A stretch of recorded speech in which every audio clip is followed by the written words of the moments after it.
आज की क्लास में इवोल्यूशन के बारे में मैंने आपको जो एक्सप्लेनेशन ऑलरेडी दे रखा था पिछली क्लास में, उसको डिटेल करते हुए आज हम लोग इस चैप्टर को फिनिश करेंगे। ठीक है, सबसे पहली जो चीज़ है, और ऐसे तो आसान सा चैप्टर तो है ही है, सबसे पहली चीज़ यहाँ पे क्या है कि अगर हम लाइफ फॉर्म्स को देखना स्टार्ट करते हैं, जैसे उन्होंने इवॉल्व किया है इस अर्थ के ऊपर, ठीक है, तो हमें कैसे पता चल पाता है कि किस लाइफ टाइम में कौन से लाइफ फॉर्म्स हमारे अर्थ पे पाए जाते थे। तो उसका एक ही तरीका है कि जो उनके डिपॉजिट्स हैं या जो उनका रिमेनिंग पार्ट है, ठीक है, उनके कार्बन डेटिंग मेथड से भी हम यहाँ पे पता लगा पाते हैं कि वो ऑर्गेनिज्म इस अर्थ पे कब पाया जाता था, कब नहीं पाया जाता था। ठीक है, अब यहाँ पे एक आपके पास एग्जाम्पल है, ठीक है, था वो फिश लाइफ, कैसा था, और इसका नाम हम लोग क्या बोलते हैं, ये देखिए, इसका नाम हम लोग बोलते हैं इक्थियोसॉर्स। ठीक है, मैं आपको दिखाती हूँ, शो करती हूँ दिखता कैसा था ये देखिए, इसके बाद याद हो जाएगा एक बार इमेज देखने के बाद।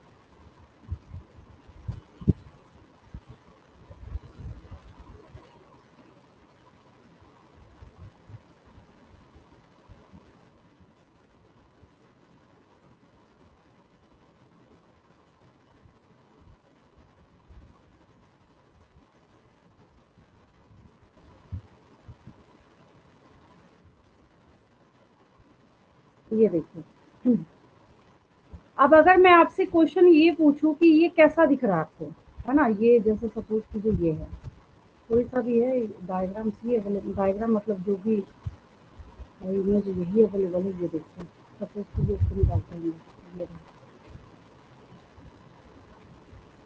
तो अगर मैं आपसे क्वेश्चन पूछूं कि ये कैसा नजर आ रहा है, कैसा दिख रहा है आपको, ठीक है, तो अगर आप इसको ध्यान से देखेंगे तो मैं आपसे क्वेश्चन पूछ रही हूँ, क्या आपने फिशेस के अंदर ऐसे टिथ देखे हैं क्या कभी? आप बोलेंगे नहीं, ऐसा तो हमने देखा नहीं, इसका माउथ जो है दूसरे तरह का ही देखने में लग रहा है। ठीक है, तो इसको यहाँ पे क्या बोला जाता है, इसको बोला जाता है फिश लाइक रेप्टाइल। ये जो आपको दिख रहा है यहाँ पे, ये जो इमेज में आपको नजर आ रहा है, ये इक्थियोसॉरस है। क्या है ये? इक्थियोसॉरस है। और इसको क्यों बोला जाता है फिश लाइक रेप्टाइल, सो बात भी आपको यहाँ पे समझ आ रही होगी, है ना। तो यहाँ पे बस वर्ड टू वर्ड नोट करूंगी, ज्यादा नहीं करने की जरूरत है, जो क्वेश्चन है बस उसी को करेंगे हम लोग। तो यहाँ हम लोगों के पास आया अब इक्थियोसॉरस।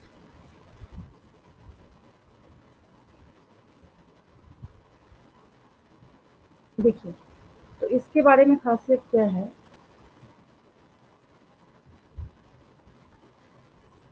Fish like reptiles. पहले जब यहाँ पे इवोल्यूशन चैप्टर में जब आप पढ़ाई कर रहे हैं, सबसे पहली चीज यहाँ पे क्या है, आपको पहले टाइम मेंशन करना होता है, अगर आपके पास डेटा अवेलेबल है तो।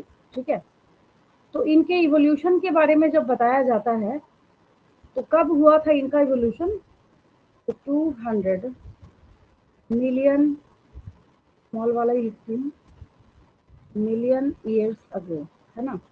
नेक्स्ट दूसरी बात क्या है यहाँ पे, ये क्या है, क्या ये, तो ये फिश लाइक रेप्टाइल्स हैं, फिश लाइक रेप्टाइल्स।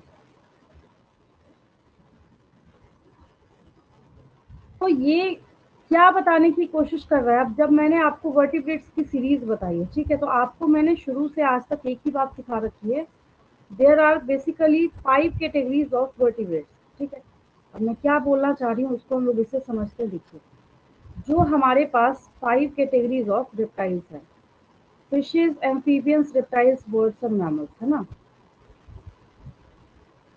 ये रहे आपके पास 5 वर्टिब्रेट्स। अब ये जो 5 वर्टिब्रेट्स हैं, these vertebrates are fishes, amphibians,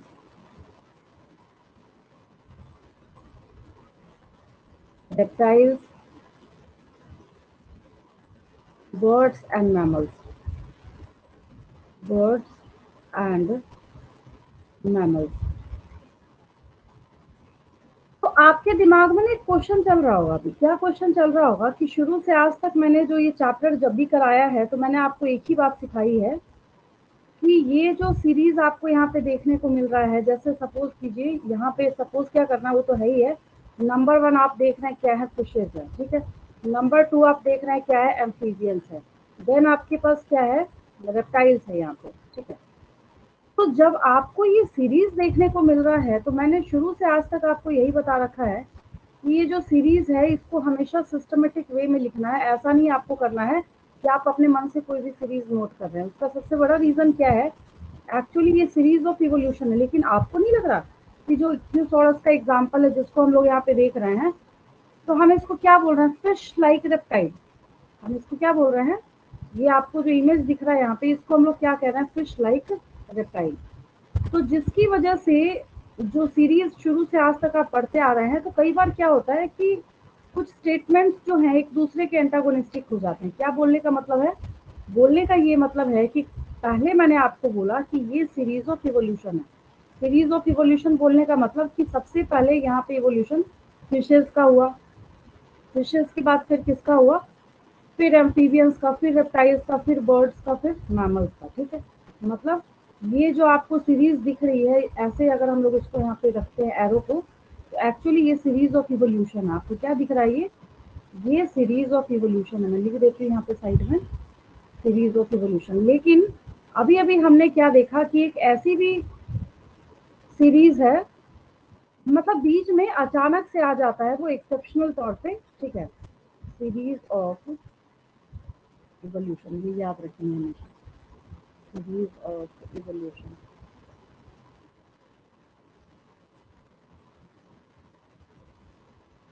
लेकिन अभी जब मैंने इक्थियोसॉरस का एग्जांपल लिखा तो आपने क्या देखा, फिश लाइक रेप्टाइल, तो एम्फीबियन कहाँ गया बीच में।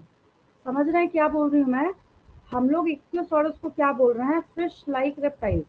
मतलब फिश है बट आपको टेथ जो है उसका कैसा दिख रहा है, रेप्टाइल्स की तरफ नजर आ रहा है ना। तो जिसकी वजह से हम लोग उसको फिश लाइक रेप्टाइल यहाँ पे बोल रहे हैं।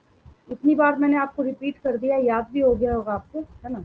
अब आगे बढ़ते हैं, चलिए साथ के साथ कॉपी में नोट करते चलिएगा।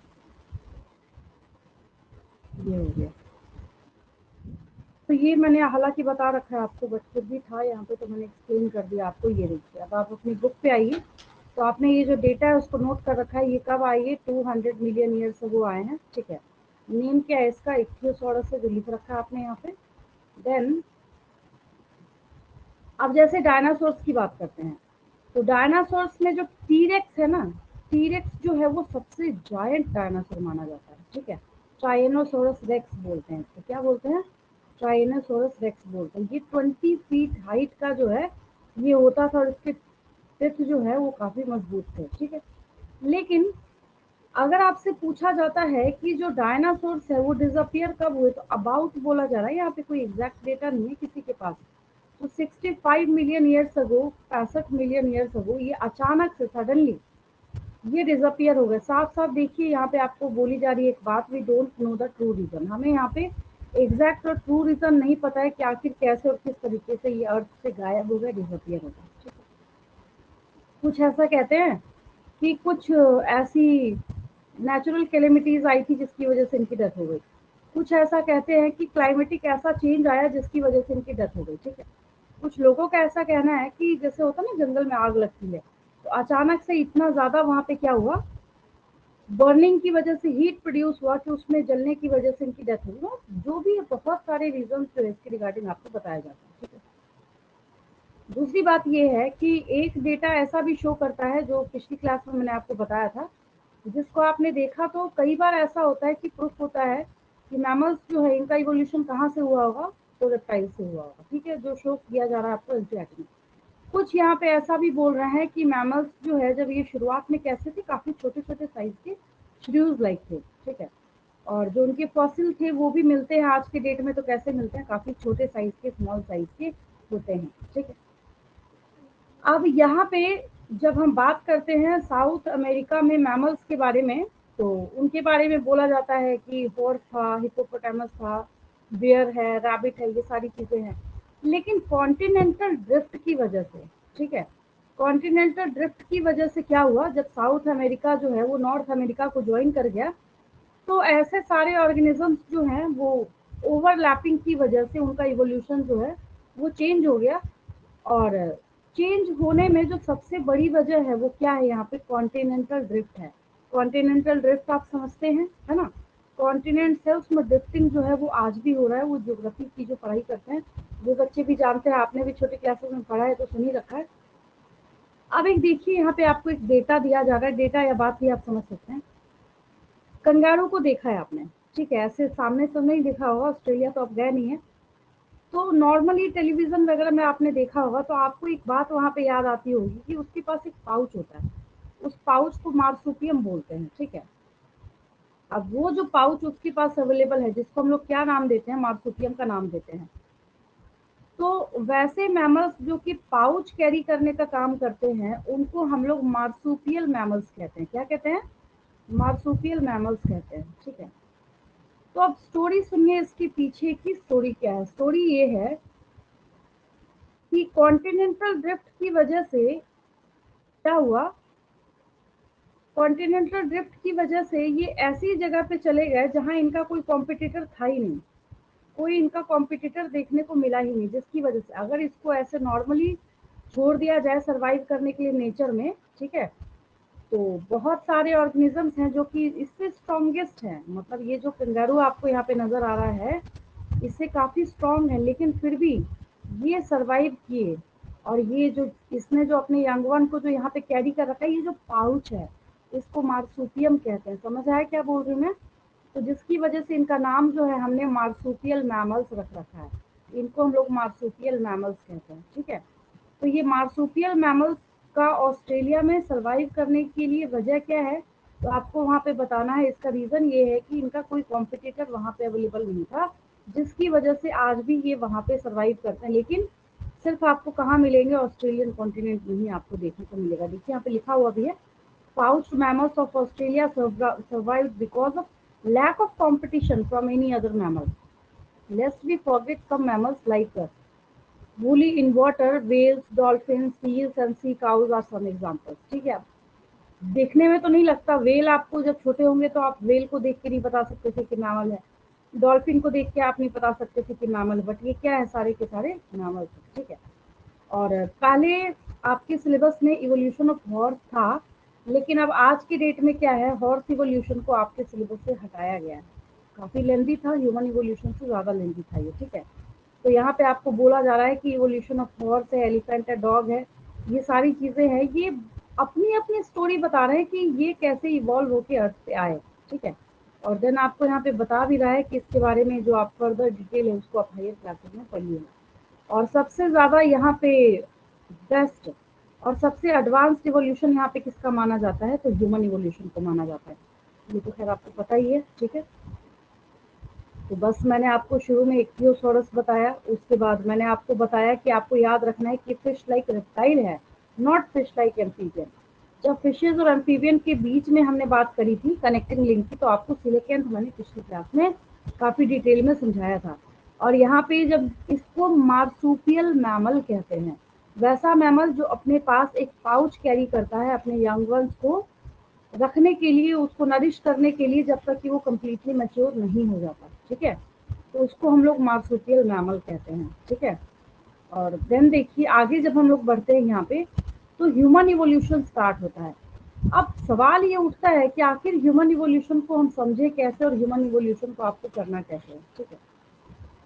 तो ह्यूमन इवोल्यूशन जो है तब काफ़ी ज़्यादा आसान हो जाता है जब आप इसकी सीरीज़ को क्या करते हैं, याद करने का काम करते हैं, ठीक है। सीरीज़ का क्या मतलब हुआ, सीरीज़ का मतलब हुआ कि कौन इस अर्थ पे पहले आए, उसके बाद कौन आया, उसके बाद कौन आया और उसके बाद कौन आया, ठीक है। इसको याद कैसे करना है, 2 बार 4 बार सुनते सुनते लिखने के बाद प्रैक्टिस करने से ऑटोमेटिकली क्या होता है, आपको ये याद हो जाता है। कोई बहुत ऐसी मास्टरी जो है आपको इसमें अप्लाई नहीं करनी है। देखिए, तो सबसे पहले हम लोग यहाँ पे स्टार्ट कर रहे हैं ह्यूमन इवोल्यूशन, ठीक है। अलग ही स्पेशली टॉपिक है और ये एग्जाम में स्पेशली पूछा जाता है ह्यूमन इवोल्यूशन। नेक्स्ट हमारा टॉपिक है ह्यूमन इवोल्यूशन। अब ये जो ह्यूमन इवोल्यूशन है, सबसे पहली चीज, नंबर 1 यही है कि बस आप ये सीरीज याद कर लीजिए। बाकी सारी स्टोरी जो है वो ओवर हो जाएगी, बहुत आसान है इसको करना। बस आपको क्या होना चाहिए, सीरीज याद होना चाहिए।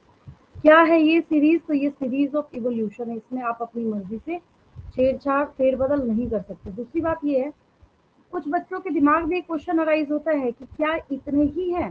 जैसे यहाँ पे नंबर 1 हमारे पास क्या है, इसको हम लोग ड्रायोपिथेकस बोलते हैं। क्या बोलते हैं? ड्रायोपिथेकस बोलते हैं। अब ये ड्रायोपिथेकस कौन है? तो ह्यूमन के ऐसे एंसेस्टर्स हैं जो कि मोर एप लाइक दिखते थे, मतलब बंदरों की तरह ज्यादा दिखते थे ये ड्रायोपिथेकस। और ये चलने के लिए अपने चारों लिम्ब का इस्तेमाल करते थे। जैसे आपने मंकी वंकी को देखा होगा भागते हुए, है ना, उसी तरीके से ये चलने के लिए ना अपने चारों लिम्ब का इस्तेमाल करते थे, याद रखेंगे।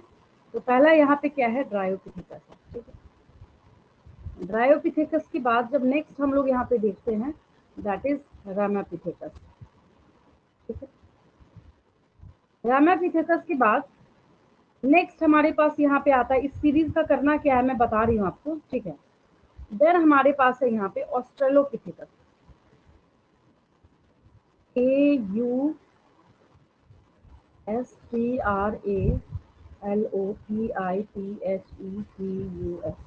ये रहा आपका ऑस्ट्रेलोपिथेकस, ठीक है।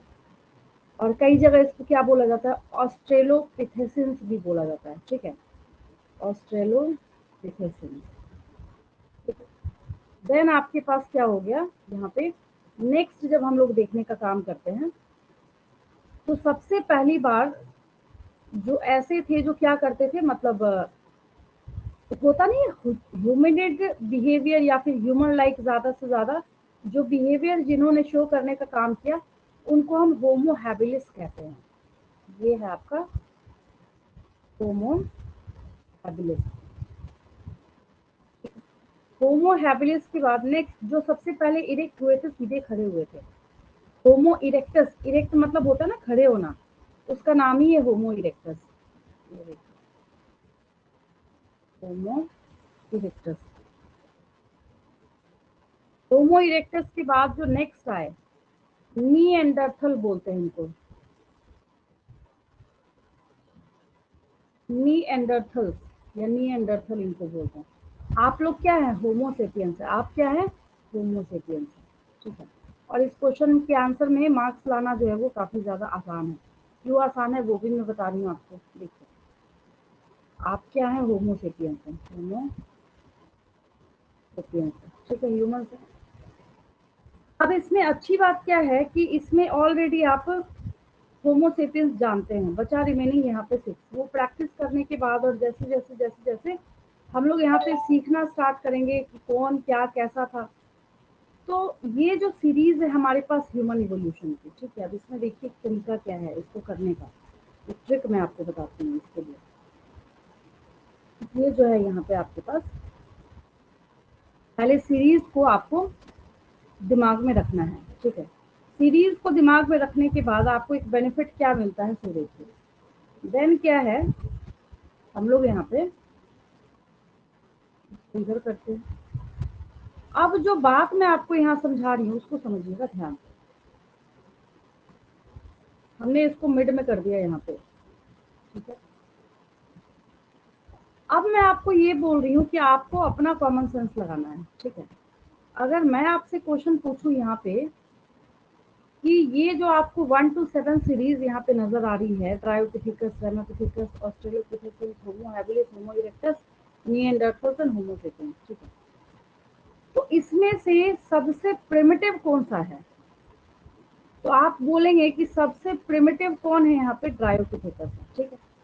तो क्या मेरा यहाँ पे बोलने का मतलब है, या फिर मैं आपको यहाँ क्या समझाना चाहती हूँ, यहाँ पे सबसे पहली बात जो मैं आपको समझाना चाहती हूँ वो ये है कि इसको आपको एज इट इज ही लिखना है, क्योंकि क्या है, ये सीरीज ऑफ इवोल्यूशन है। मेरी बात समझ आई आपको?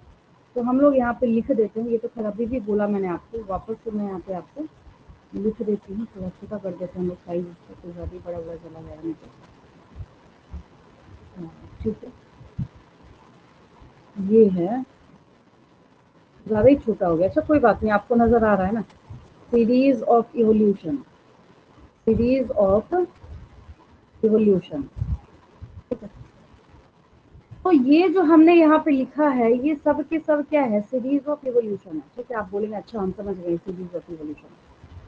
फिर एक और क्वेश्चन यहाँ पे अराइज होता है, क्या अगला क्वेश्चन ये अराइज होता है, मोर एप लाइक कौन होंगे और मोर ह्यूमन लाइक कौन होंगे। तो जैसे जैसे आप पीछे की तरफ जाइएगा, मतलब dryopithecus more ape like less human like. Ramapithecus के बारे में जब हम लोग बात करेंगे, तो रामापिथेकस जो है advanced than Dryopithecus and primitive than Australopithecus. बात समझ आई। तो सबकी सीरीज जो है वो ऐसे लिखना है। अब मैं आपको ना एक और इंटरेस्टिंग फैक्ट बताती हूँ। सेरेब्रम समझते हैं आप लोग? सेरेब्रम देखिए, मैं शो करती हूँ आपको। सेरेब्रम जो है ब्रेन का ये वाला पार्ट है, पता है आपको, याद होगा। ये देखिए,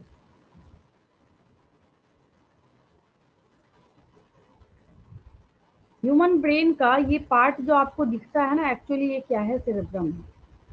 ऊपर से ऐसा है, ये देखिए।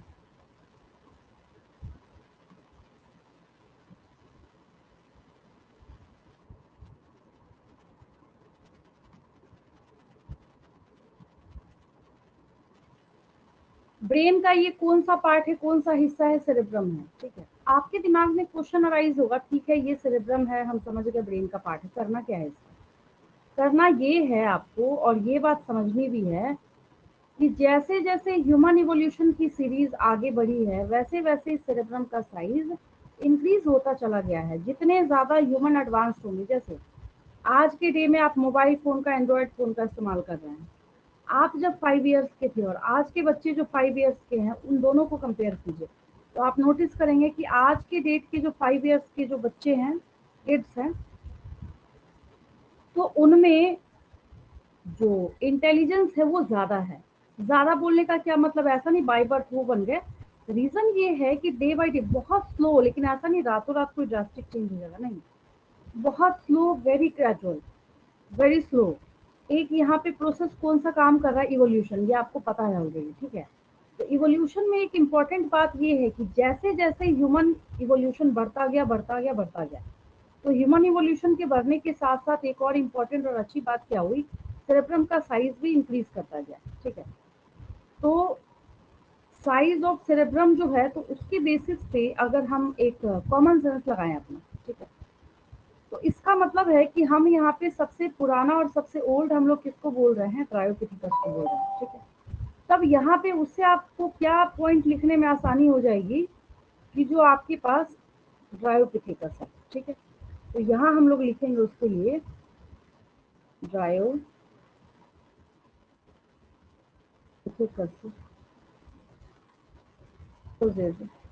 अभी तो नहीं दिखता, हम लोग फॉसिल लिख लेते हैं यहाँ पे, fossil, the fossil record of dryopithecus crosses smaller cerebrum size, smaller cerebrum size than,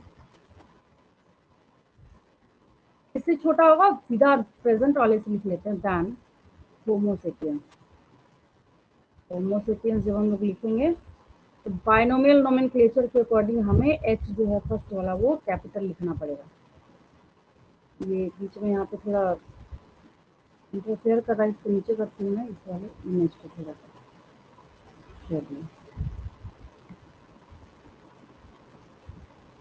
reason क्या है, ऐसा क्यों हो रहा है, क्या रीजन है इसका, क्योंकि the size of cerebrum is directly proportional to the thinking capability of human brain. मतलब किसी के सोचने समझने की क्षमता जो है, इस पे डिपेंड करता है कि उसके ब्रेन में, ब्रेन के अंदर सेरेब्रम का साइज क्या है, कितना प्रेजेंट है, कितना अवेलेबल है, ठीक है।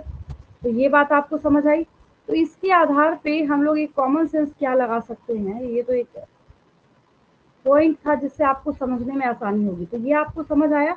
मैं यहाँ पे कोई सेरेब्रम पढ़ाने नहीं बैठी हूँ आपको, मैंने आपको शो इसलिए किया, दिखाया इसलिए, ताकि आपको याद हो कि इसी सेरेब्रम के बारे में मैं यहाँ पे बात कर रही हूँ। और सेरेब्रम जो है ये हमारे ब्रेन का मेजर पार्ट है, ठीक है। सबसे ज़्यादा पोर्शन किसने कवर करके रखा हुआ? सेरेब्रम ने। दिख ही रहा है आपको यहाँ पे, ठीक है। अब देखिए, तो अब इसके बेसिस पे हम लोग किस कंक्लूजन पे पहुंचे हैं कि जब हम सेरेब्रम साइज के लिए एरो डालेंगे यहाँ पे, ठीक है। तो सेरेब्रम साइज के लिए जब एरो डालेंगे तो उसमें भी कौन सी स्पेशलिटी आएगी कि जो साइज ऑफ सेरेब्रम है, पहले मैं कर दूँ यहाँ पे, ये रहा दूसरा एरो हम लोग इस्तेमाल कर रहे हैं यहाँ पे सेरेब्रम साइज के लिए। तो ऊपर से नीचे की तरफ क्या कर रहा है? इंक्रीज करेगा, ऑब्वियस। और क्या होगा? यही होगा, और क्या हो सकता है ना। नेक्स्ट हम लोग यहाँ पे लिखते हैं इंक्रीजिंग सेरेब्रम साइज, है ना।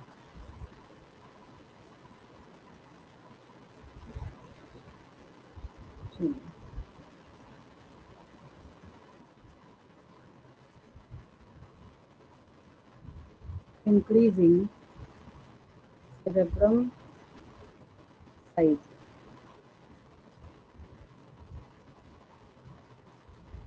डे बाय डे जैसे जैसे ह्यूमन इवोल्यूशन हुआ, तो वैसे वैसे ह्यूमन इवोल्यूशन की सीरीज में आपको क्या देखने को मिला, या कौन सी बात आपको देखने को मिली कि जैसे जैसे ह्यूमन इवोल्यूशन हुआ सेरेब्रम का साइज जो है वो बढ़ता चला गया, ठीक है। अब यहाँ पे इसको हम लोग क्रेनियम कैपेसिटी में लिखते हैं। कैसे लिखते हैं? क्रेनियम कैपेसिटी में लिखते हैं, ठीक है। अब क्रेनियम कैपेसिटी जो है वो ब्रेन की कैपेसिटी होती है। क्या मतलब होता है उसका मैं समझाती हूँ आपको। एक और सिंपल सी जीरो लेवल के का जिसको हम लोग बोल सकते हैं, मतलब बिल्कुल ही बिलो जीरो लेवल आप समझ सकते हैं इसको, ठीक है। अगर मैं आपसे क्वेश्चन पूछूं कि ड्रायोपिथेकस, रमापिथेकस, ऑस्ट्रेलोपिथेसिस, होमो हैबिलिस, होमो इरेक्टस, निएंडरथल, होमो सेपियंस, ठीक है। तो अगर हम इसकी बात कर रहे हैं यहाँ पे,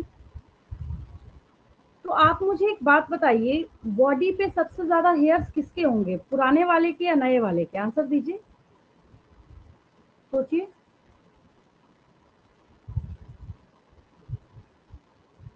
जो पुराने यहाँ पे ह्यूमंस थे उनका क्या है, जब आप देखिएगा, पहली बात तो ये है कि बॉडी के जो हेयर्स है वो धीरे धीरे धीरे धीरे जैसे जैसे ह्यूमन इवोल्यूशन क्या हो रहा है, होता जा रहा है, वैसे वैसे बॉडी के ऊपर से हेयर्स जो है वो गायब होते जा रहे हैं, ठीक है।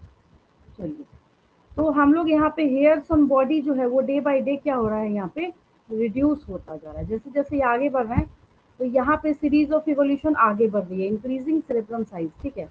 और इस साइड में हम लोग कर देते हैं hairs on body reducing hairs on body, है ना। एक और एरो हम लोग इस साइड लेते हैं, उधर कुछ स्पेस बचा नहीं है।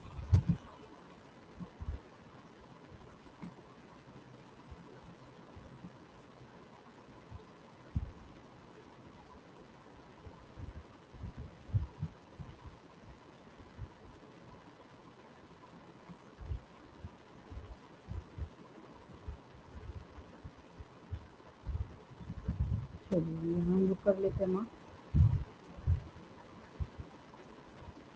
एक उधर वाला लिखा हुआ चला गया, नहीं देखते हैं क्या करते हैं, लिख देते हैं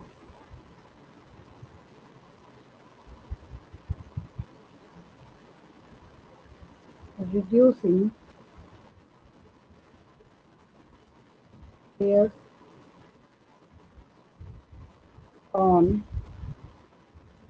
बॉडी। मतलब जैसे जैसे इवोल्यूशन होता जा रहा है वैसे वैसे बॉडी के ऊपर से क्या है, हेयर्स कम होते जा रहे हैं। जैसे जो आप मंकी को देखिए, चिंपैंजी को देखिए, एप को देखिए, जिसके जिसके बारे में बोला जाता है कि हाँ ये क्या हो सकते हैं, या फिर ये जो है एंसेस्टर्स हैं, उन सबको जब आप एनालाइज करना स्टार्ट करते हैं तो आपको कौन सी बात समझ आती है कि अच्छा, जैसे जैसे ये पुराने होते जा रहे हैं वैसे वैसे क्या होता जा रहा है, इनका जो बॉडी के ऊपर जो हेयर है वो कम होता जा रहा है, ठीक है। यहाँ पे मैंने लिखा था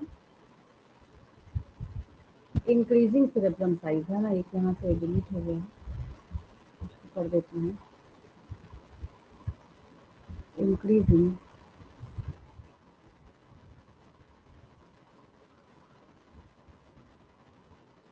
cerebrum size.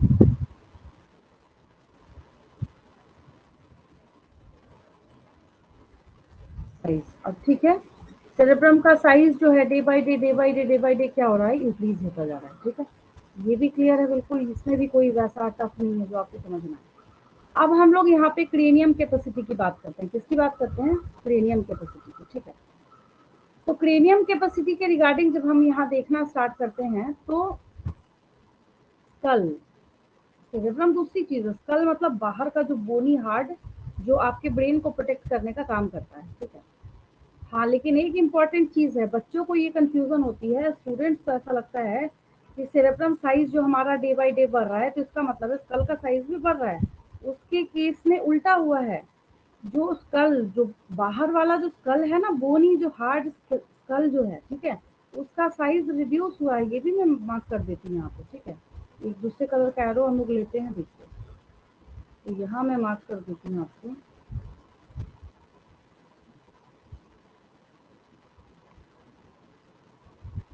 Reducing school size, कहीं ऐसा ना हो आप अपने दिमाग में बिठा लीजिए अच्छा सेरेब्रम साइज जो है वो इंक्रीज हो रहा है तो स्कल साइज भी इंक्रीज होगा, नहीं। फर्क है दोनों में जमीन आसमान का, ठीक है। तो यहाँ पे क्या हो जाएगा? डिक्रीजिंग स्कल साइज, डिक्रीजिंग, क्योंकि अभी मुझे समझाना था ना क्रेनियम कैपेसिटी, तो अपने आप यहाँ पे याद आया कि पहले आप स्कल तो समझिए, डिक्रीजिंग स्कल साइज।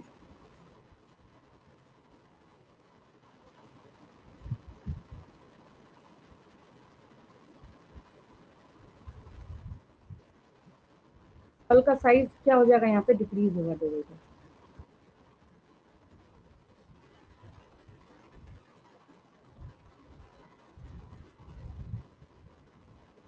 इतना समझने में कोई दिक्कत किसी को? आगे समझाऊं मैं? क्रेनियम कैपेसिटी इतना क्लियर है बिल्कुल? इसमें कोई डाउट किसी को?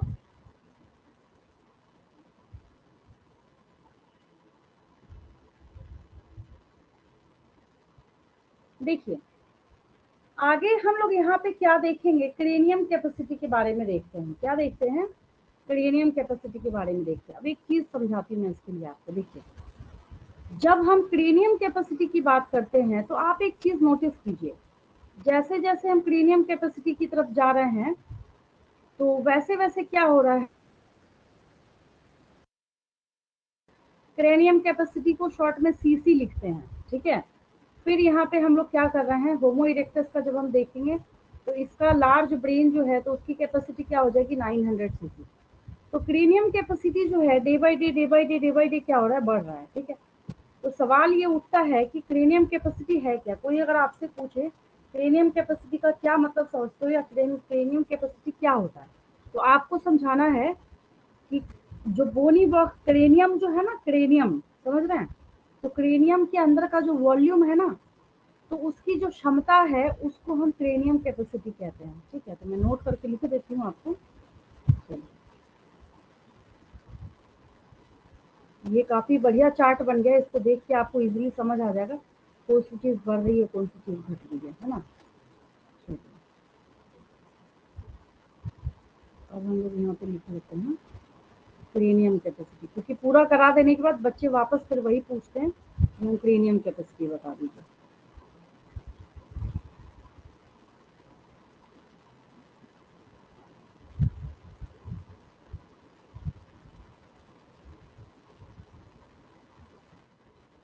क्रेनियम कैपेसिटी, कैपेसिटी मतलब आप समझ ही रहे हैं, किसी चीज की जब हम लोग क्षमता देखते हैं दैट इज क्रेनियम कैपेसिटी, है ना। क्रेनियम कैपेसिटी हो जाएगा आपका,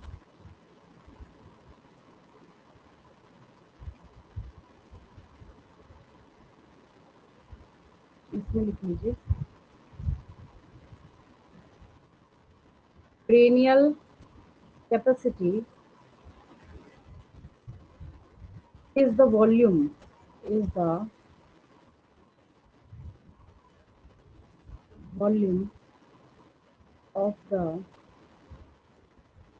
interior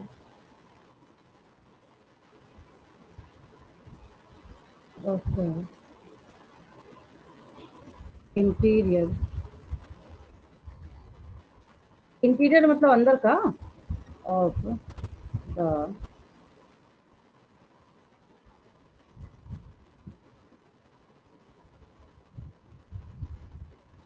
cranium of vertebrates. Vertebrates में ही ऐसा जो है क्रेनियम प्रेजेंट होता है जो आपके ब्रेन को प्रोटेक्ट करने का काम करता है, तो इसलिए मैं यहाँ पे लिख रही हूँ interior of the cranium of vertebrates. ठीक है, इसके हम लोग क्रेनियम को देख रहे हैं। That possess a cranium and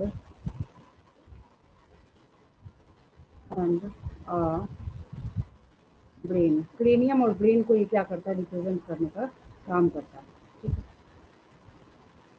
अब क्रेनियम कैपेसिटी जिसकी ज्यादा होती है वो उतना ज्यादा इंटेलिजेंट होता है। ठीक है, तो मैं यहाँ पे नीचे लिख देती हूँ नोट करके, वैसे भी लिखूंगी तो आप समझ ही जाएंगे। आगे देखिए,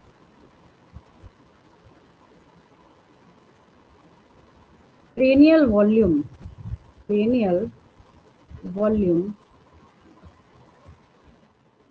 is used to approximate the the size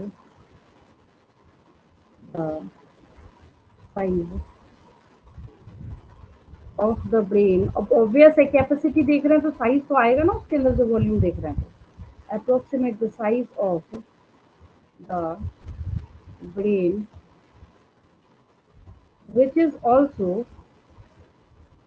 which is also suggestive which is also suggestive of the intelligence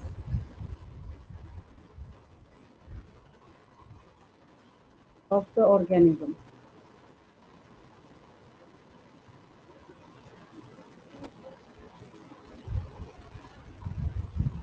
of the organism। अगर आप लिख रहे हैं साथ के साथ तो बहुत अच्छी बात है, नहीं लिख रहे हैं तो स्क्रीनशॉट ले लेंगे उसका। ठीक है, ये क्रेनियम कैपेसिटी है। तो मैं लिखने वाली थी अभी जस्ट कि जो क्रेनियम कैपेसिटी है वो जैसे जैसे ह्यूमन इवोल्यूशन की सीरीज आगे बढ़ती जाएगी वैसे वैसे उसके क्रेनियम का साइज भी बढ़ता जाएगा। फिर मैंने सोचा, फिर आपके दिमाग में क्वेश्चन अराइज होगा what is the meaning of cranium capacity, तो मैंने आपको समझा भी दिया लगे। ठीक है, ये है आपका क्रेनियम कैपेसिटी। तो जैसे जैसे ह्यूमन इवोल्यूशन की सीरीज में आप आगे बढ़ते जाएंगे वैसे वैसे उसका क्रेनियम कैपेसिटी भी क्या होगा, बढ़ता जाएगा। क्यों बढ़ता जाएगा, क्योंकि उसकी थिंकिंग कैपेबिलिटी बढ़ती जाएगी, है ना। तो उसी चार्ट में हम लोग नोट कर लेंगे। हाँ, इसको मैं ये नीचे करती हूँ। चलिए स्क्रीनशॉट ले लीजिए इसका, आगे चलते हैं। हाँ, इसी में हम लोग लिखते हैं। अब हम क्या लिख रहे थे, ये सीरीज ऑफ इवोल्यूशन है, इंक्रीजिंग सेरेब्रम साइज, और क्या लिख सकते हैं हम, इंक्रीजिंग क्रेनियल कैपेसिटी। यहाँ पे क्रेनियल कैपेसिटी भी क्या होगा, इंक्रीज करेगा, है ना। चलिए,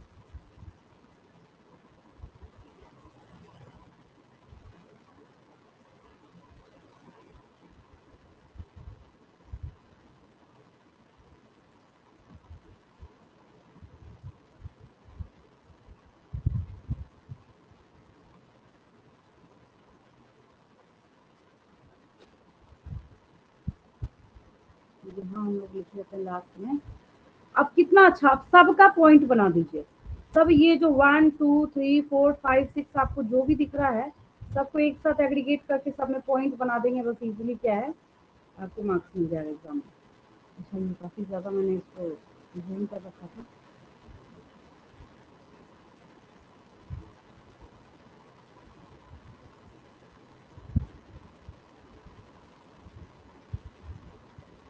इंक्रीजिंग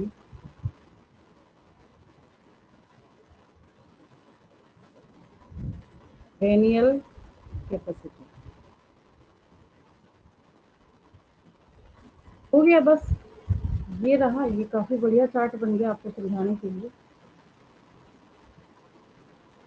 डे बाई डे जो है ना, कैनाइन साइज में रिड्यूस, कैनाइन जो साइड साइड में जो दांत निकले होते हैं ना उसको कैनाइन कहते हैं, पता ही है हालांकि आपको।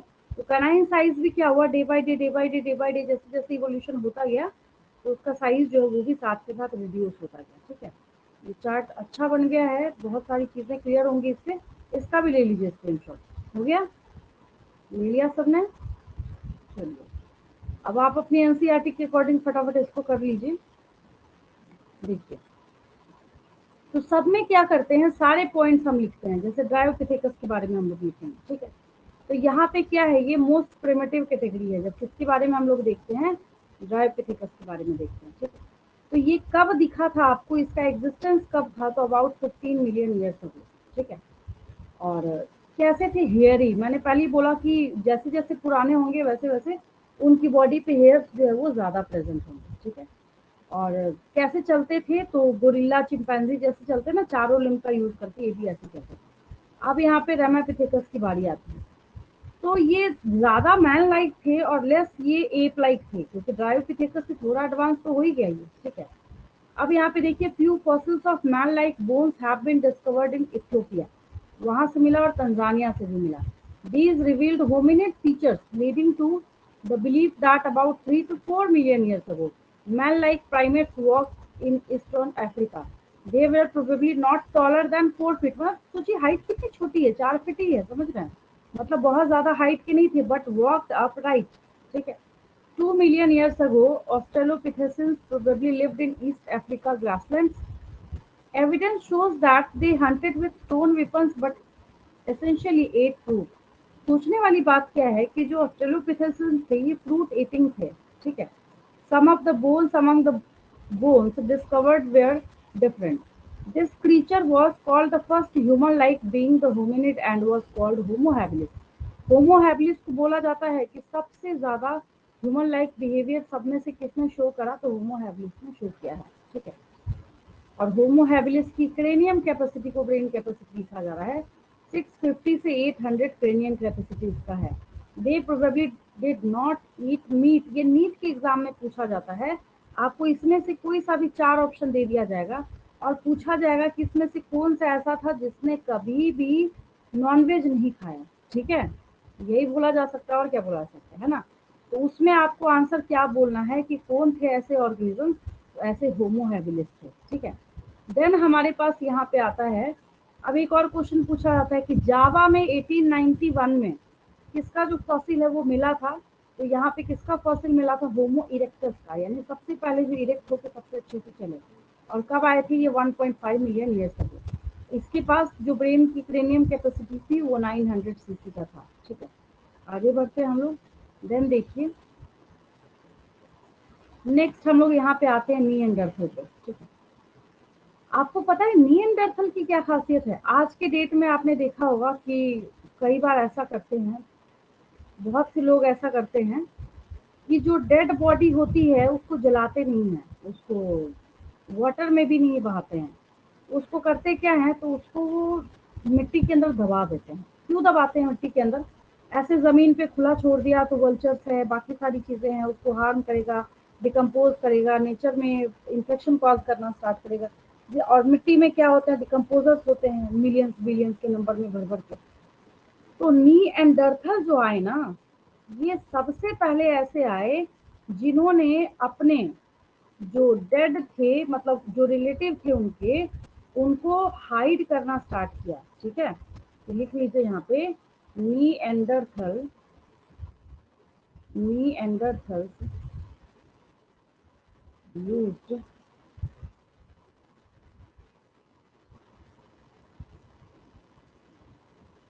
Hides to protect their body. Cover cover वगैरह करके खुद को भी प्रोटेक्ट करने लगे ये, प्रोटेक्ट देयर बॉडी एंड, दबाने को क्या बोलते हैं, ब्रीड देयर डेड। इसमें आपको सिर्फ और सिर्फ निएंडरथल ही आंसर आएगा, दूसरा कोई आंसर आ ही नहीं सकता। अगर आपसे पूछा गया कि कौन से पूरी ह्यूमन सीरीज में, पूरे ह्यूमन इवोल्यूशन की सीरीज में ऐसे ह्यूमंस का नाम बताइए जो कि अपने एंसेस्टर्स को पहले तो खुद बॉडी को हाइड भी करते थे, छुपा के भी रखते थे। दूसरी बात ये है कि जो उनके जो एंसेस्टर रिलेटिव जो भी हुए उसको ये क्या करने लगे, दबाने भी लगे। तो यहाँ पे निएंडरथल का नाम आपको लिखना है, ठीक है। और निएंडरथल जो है, इसकी ब्रेन की कैपेसिटी क्या थी, 1400 क्रेनियम कैपेसिटी थी, 1400 सीसी था यहाँ पे, ठीक है। और कहाँ रहे ये, near east and central Asia between 1 lakh to 40,000 years back, मतलब बहुत ज़्यादा पुराना नहीं है। They used hide to protect their body and buried their dead, लिखे रखा है आपने। अब होमोसेपियंस आपकी बारी आ गई। Homo sapiens arose in Africa, Africa से शुरू हुई है, and moved across continents and developed into distinct races, ठीक है। During ice age between 75,000 to 10,000 years ago, modern Homo sapiens arose, वहाँ पे इनका जो है ये इवोल्यूशन हुआ। Pre historic cave art developed about 18,000 years ago, जैसे होता है ना गुफाओं वगैरह में इन्होंने कुछ बनाना स्टार्ट किया, टूल्स वगैरह का इस्तेमाल करके, काट के तो कहीं पे कुछ किसी तरीके से ट्रेस करके बनाना स्टार्ट किया। तो वो कब शुरू किया इन्होंने, 18,000 साल पहले स्टार्ट किया। One such cave paintings by prehistoric humans can be seen at Bhimbetka rock shelter in Raisen district of Madhya Pradesh, वहाँ इसको देखा जा सकता है। Agriculture came around 10,000 years back and human settlements started. अब बाकी जो चीज़ें हैं, ह्यूमन ने कब कहाँ किया, कब कैसे कपड़े पहने, कब क्या बोलता था, कब क्या खाता था, ये सब कुछ हिस्ट्री में पढ़ेंगे। वही चीज़ यहाँ पे लिखी हुई है। The rest of what happened is part of human history of growth and decline of civilisation, ठीक है। इस तरीके से हमने आज की क्लास में ये ह्यूमन इवोल्यूशन चैप्टर जो है इसको ओवर किया है। और ह्यूमन इवोल्यूशन चैप्टर को ओवर करने के बाद नेक्स्ट डे जो है, एक तो चैप्टर रनिंग चल ही रहा है, that is organisms and population. एक उसके पैरेलल में, क्योंकि वो काफ़ी लेंथी चैप्टर है, हमने दोनों को साथ ही स्टार्ट किया था, बट ये ओवर हो गया और वो चल ही रहा है, उसको चलने दीजिए। उसके साथ पैरेलल में एक और चैप्टर हम लोग स्टार्ट करेंगे नेक्स्ट क्लास में, ठीक है। यहाँ तक कोई डाउट, किसी को कोई डाउट हो तो पूछ लेंगे, नहीं तो मैं लीव करती हूँ। क्लियर है?